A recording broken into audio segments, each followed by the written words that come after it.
नमस्कार. उन्हाळी वाळवणामधली आपली ही चौथी रेसिपी आहे. या अगोदर सुद्धा भरपूर सारे मी रेसिपीज अपलोड केले आहेत साबुदाण्याचे पापडच्या. पण आज आपण साबुदाणा बटाटे पापडची रेसिपी पाहणार आहोत. साबुदाणा न शिजवता एकदम झटपट होतात. त्याचबरोबर बनवायला सुद्धा सोपे आहेत आणि ही एक सोपी ट्रिक वापरून हे आज आपण पापड बनवणार आहोत. चला तर मग बनवायचे कसे बघूया. तर बघा, सगळ्यात अगोदर ना मी एक पातेलं घेतलं. त्यामध्ये 1 वाटी साबुदाणा घालून घेत आहे. तर फक्त 1 वाटी साबुदाण्याचाच इथे आज आपण वापर करून हे पापड करणार आहोत. वाटीभर साबुदाणा पातेल्यामध्ये टाकून घ्यायचा. आता इथे मी 1.5 वाटी गरम पाणी करून घेतलं. एकदम असं कडकडीत पाणी इथे आपल्याला गरम करायचं आणि गरम केलेलं पाणी या साबुदाण्यामध्ये आपल्याला ओतून घ्यायचं. याला अगोदर चांगलं व्यवस्थितपणे मिक्स करून घ्यायचं आणि यावर झाकण किंवा एखादी प्लेट ठेवून आपल्याला कमीत कमी 3 तासासाठी हा साबुदाणा असा चांगला भिजत ठेवायचा. गरम पाणी टाकल्यामुळे ना साबुदाणा छान व्यवस्थित भिजला जातो. चला तर मग आता 3 तासासाठी हा साबुदाणा आपण भिजत ठेवूया. आणि आता इथे मी घेतले आहेत 3 उकडलेले बटाटे. 1 वाटी साबुदाण्यासाठी आपल्याला 3 इथे बटाटे घ्यायचे आहेत. परफेक्ट प्रमाण आहे. एकदम योग्य प्रमाण सांगून मी तुम्हाला ही रेसिपी सांगत आहे, म्हणजे करून दाखवत आहे. तर तुम्ही सुद्धा करताना असंच प्रमाण घ्या, म्हणजे तुमचे जे उपवासाचे साबुदाणा बटाटा पापड आहेत ना, ते सुद्धा एकदम असे परफेक्ट होतील. 3 उकडलेले बटाटे घ्यायचे. चांगले याला मॅश करून घ्यायचं. चमच्याने पण याला बारीक करू शकता किंवा मॅशर असेल तर मॅशरने सुद्धा बारीक केले तरीही चालतात. तर बघा, 3 तासानंतर इथे ना आपला जो साबुदाणा आपण भिजत ठेवला होता तो पण छान व्यवस्थित भिजला गेलेला आहे. असा हाताने दाबून बघायचा. असा चांगला व्यवस्थित दाबला की समजायचं आपला साबुदाणा व्यवस्थित म्हणजे भिजला गेलेला आहे. आता जो बटाटा आपण चांगला मॅश करून घेतला तो बटाटा या साबुदाण्यामध्ये आपल्याला घालून घ्यायचा आहे. सगळा बटाटा यामध्ये घालायचा आणि हे ना चांगलं एकत्रित करून घ्यायचं. मी अगोदर चमच्याच्या साहाय्याने मिक्स करत होते, पण चमच्याने काय चांगलं जमलं नाही. म्हटलं चला हाताचाच वापर करून घेऊया. तर हाताने चांगलं व्यवस्थितपणे मिक्स होतं. चांगला साबुदाणा बटाटा एकत्रित होतो आणि चांगलं व्यवस्थितपणे याला मिक्स करून घ्यायचं, म्हणजे साबुदाणा बटाटा एकत्रित होईल. तर बघा, आता हे चांगलं व्यवस्थितपणे मिक्स झालं. तर काय करायचं, आता थोडा थोडा साबुदाणा बटाटा आहे ना हा मिक्स केलेला, तो मिक्सरच्या भांड्यामध्ये आपल्याला थोडा घालून घ्यायचा आहे. एक सरसकट आपल्याला एकदाच घालायचा नाही आहे, थोडा थोडाच घालायचा 2 ते 3 टप्प्यामध्ये. तर अगोदर मी थोडासाच घातला आहे, अर्ध मिक्सरच्या भांड्याला कमी घातला आहे. आता यामध्ये आपल्याला थोडंसं कोमट पाणी करून घ्यायचं आणि हा कोमट पाणीच यामध्ये आपल्याला घालायचं आहे. थंड पाणी घालायचं नाही. थंड पाणी घातलं तर हा व्यवस्थित निघणार नाही. त्यामुळे आपल्याला थोडंसं पाणी कोमट करून घ्यायचं अगोदर आणि नंतर यामध्ये घालून घ्यायचं आणि चांगलं मिक्सरला बारीक असं फिरून घ्यायचं. यामध्ये साबुदाण्याचे कण किंवा बटाट्याच्या जर थोड्याशा गाठी असतात त्या कसल्याही शिल्लक ठेवायच्या नाहीत.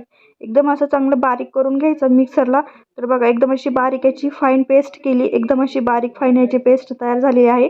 आता एका मोठ्या पातेल्यामध्ये बाजूला काढून घ्यायचा आणि परत आता जो राहिलेला साबुदाणा बटाटा आहे जे आपण अगोदर एकत्रित करून ठेवला तो पण यामध्ये घालायचा. परत त्यामध्ये थोडंसं गरम पाणी घालायचं आणि नंतर परत पेस्ट करायची आणि सगळं हे एका मोठ्या पातेल्यामध्ये ओतून घ्यायचं. तर एकदम सगळं व्यवस्थितपणे ओतलं नंतर याला चांगलं अगोदर चमच्याच्या साहाय्याने फेटून घ्यायचं. तर याची कन्सिस्टन्सी तुम्ही पाहू शकता कशा प्रकारे आहे. जास्त पातळ पण नाही ठेवली मी आणि जास्त घट्ट पण नाही, एकदम मध्यम ठेवली आहे. याच स्टेजमध्ये आपल्याला हे हवंय. तर तुम्ही पाहिलंच असेल चमच्याच्या साहाय्याने हे बॅटर मी वरतून खाली सोडत आहे. तर त्याची कन्सिस्टन्सी कशा प्रकारे, ना पातळ ना थोडंसं जाड, मीडियममध्ये आहे. तर आता यामध्ये काय करायचं, आपल्याला मीठ टाकायचं चवीपुरतं आणि मीठ टाकून अगोदर चांगलं व्यवस्थितपणे मिक्स करायचं. भरपूर जण यामध्ये कोथिंबीर पण घालतात. जे खातात उपवासाला कोथिंबीर ते घालतात, पण इथे मी घालायची गरज नाही, कारण आमच्याकडे उपवासाला कोथिंबीर खात नाही. किंवा बरेच जण जिरेसुद्धा घालतात, पण जिरेसुद्धा उपवासाला चालत नाहीत, त्यामुळे नाही घातले. फक्त थोडीशी रेड चिली फ्लेक्स टाकली आणि चांगलं परत मिक्स करून घेतलं. चला तर मग आता याचे आपण पापड बनवायला घेऊया.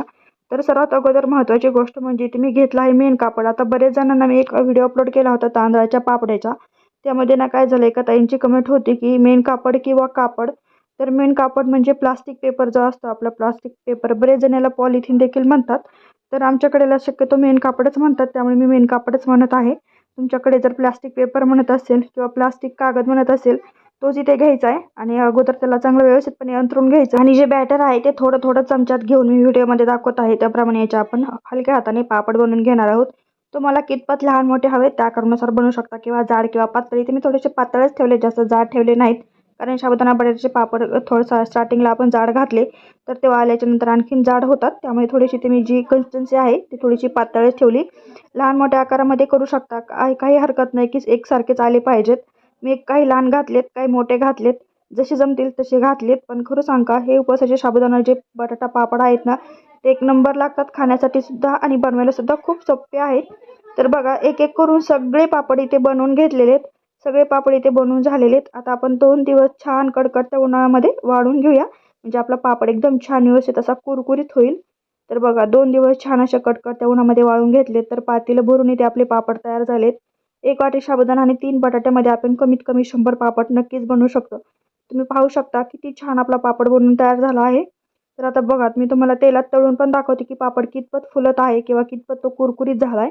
तर तेल अगोदर चांगलं गरम करून घेतलं. मस्तपैकी हा पापड तेलामध्ये टाकायचा. तर तुम्ही पाहिलंच असेल तेलात टाकताच असा 4 फट फुलणारा आपला साबुदाणा बटाट्याचा पापड एकदम रेडी आहे. आणि खायला सुद्धा एकदम असा कुरकुरीत लागतो. कुठे असा निब्बर लागत नाही. एकदम छान असा कुरकुरीत जिभेवर टाकताच विरघळणारा आपला साबुदाणा बटाट्याचा पापड तयार आहे. बनायला सुद्धा किती सोपं आहे. जास्त झंझट नाही किंवा कुठलीही जास्त पहिल्यांदा पूर्वतयारी करायची गरज नाही. एकदम झटकीपट होतात. नंतर बघा इथे मी 5 ते 6 पापड तळून घेतले आहेत. किती छान आपला उपवासाचा साबुदाणा बटाटा पापड तयार झाला आहे. कसलाही लाल झालेला नाही. तर ही रेसिपी तुम्हाला कशी वाटली मला नक्की सांगा. व्हिडिओ जर आवडला असेल तर एक लाईक, सबस्क्राईब, शेअर केल्याशिवाय जाऊ नका.